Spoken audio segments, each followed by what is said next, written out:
When you're planning on building a new mainsail cover, or in our case, a stack pack, what are the decisions that you actually have to make? Hi, I'm Nika Waters, and welcome to the Boat Galley podcast. Today I'm talking about the specific decisions that needed to be made before we could build the new stack pack for our mainsail.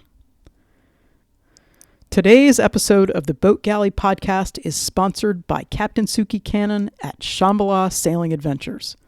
Want to sample the liveaboard lifestyle before committing to it? Captain Suki Cannon at Shambhala Sailing Adventures has the experience just for you.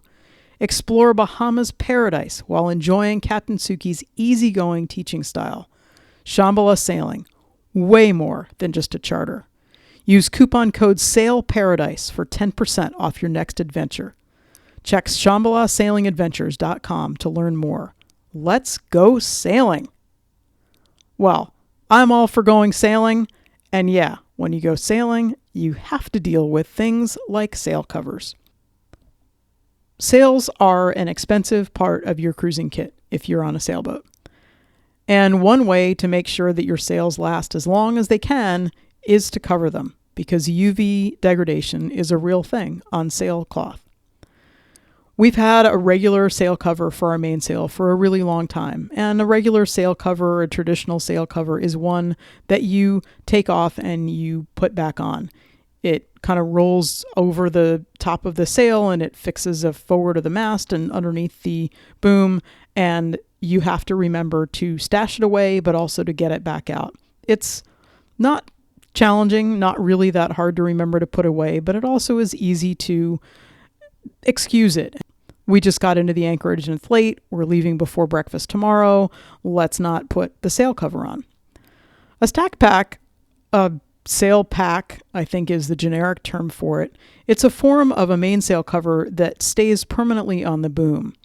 It's held open at the top by lazy jacks, and it means that there's no cover to take off or put back on, and also no cover to store away while you're sailing. And the drawbacks are, of course, that you then have this piece of canvas that's kind of constantly there and always on the side of the sail.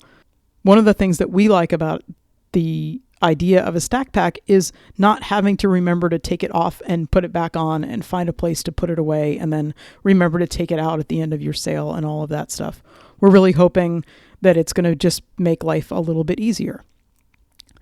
Canvas work is one of those really cost-efficient DIY boat projects if you have the time and a relative amount of skill.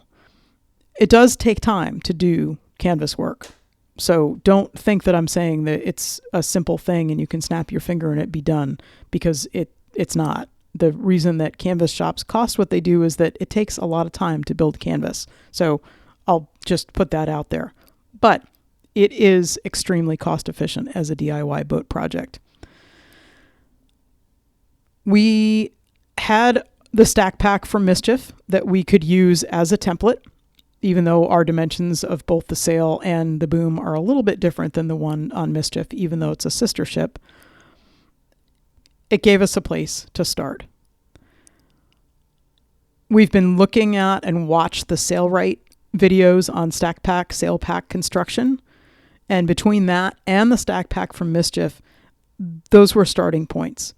And they weren't exactly right for what we wanted and the little details. So Jeremy actually had some decisions to make. So what decisions did Jeremy need to make when he was thinking about the stack pack? Number one, how to shape the area around the head of the sail. It's super easy to make a really large stack pack that is kind of a non-rectangular quadrilateral, but we don't particularly like how that looks.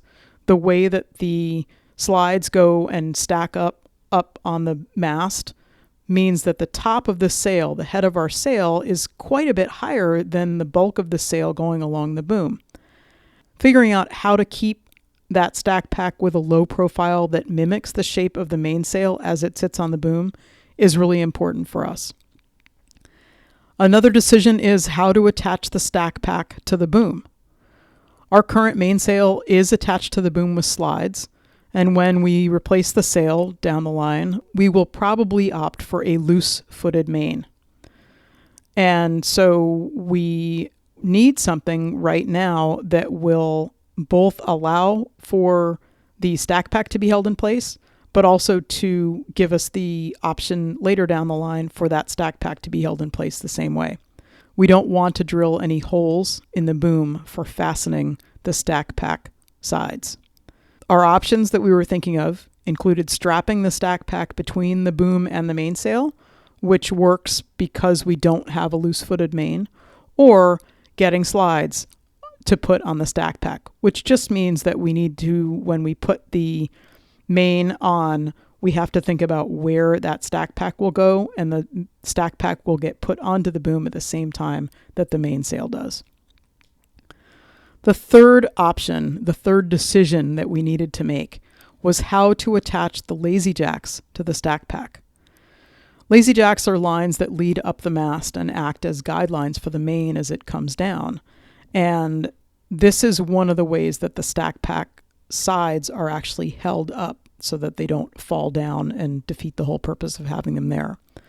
So options here include threading the lazy jacks through the stack pack and attaching the lazy jacks to the boom. We can attach the lazy jacks to the battens that form the stiff upper edge of the stack pack, or we could rig some other attachment point as of yet to be determined. One of the things that we do want to think about is how we will rig the awning when we need it, because as a stack pack and lazy jacks, if all of that is together and our awning goes over the whole boom, we have to think about how that will all work in concert. So that's a decision that needs to be made. And then the biggie, really, not that they're not all big decisions, but how to cover the front of the sail. And this one is really tough. The front of the sail needs to be covered.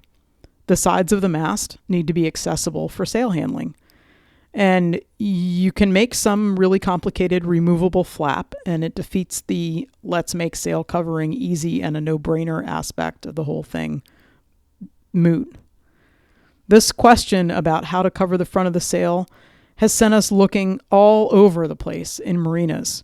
It's been a great way to have a focus when we're marina walking, looking to see if there's some kind of consistent answer in commercial designs, even though there's absolutely no consistent answer, which is interesting because you'd think if somebody had come up with the perfect answer for this, it would start to be seen everywhere. We saw lots of examples of solutions that we would never contemplate. And I guess a benefit is realizing that there's no standard front of the mast solution. And that means that anything we try of our own design, we're probably not screwing up too terribly badly. Right now, Jeremy's thinking that he's just going to do a zippered panel that affixes on the starboard side and is sort of semi-permanently affixed on port, because all of our sail handling is done at the mast. Anyway, having a zipper up there that we have to take on and off is not actually a huge impediment. We're pretty psyched to try the new stack pack when we put the mast and the boom back on in the spring, because this is one beautification project that absolutely will make a large difference to our lives. I can't wait to share an anchorage with you somewhere, and you can show off your favorite upgrade on your boat, because isn't it fun to share those with other people who can appreciate them? Thank you so much for listening to the Boat Galley podcast. We love hearing from our listeners. We love it when you share us with your friends. We love it when you subscribe so you never, ever miss an episode. Have the most spectacular week. Slow down.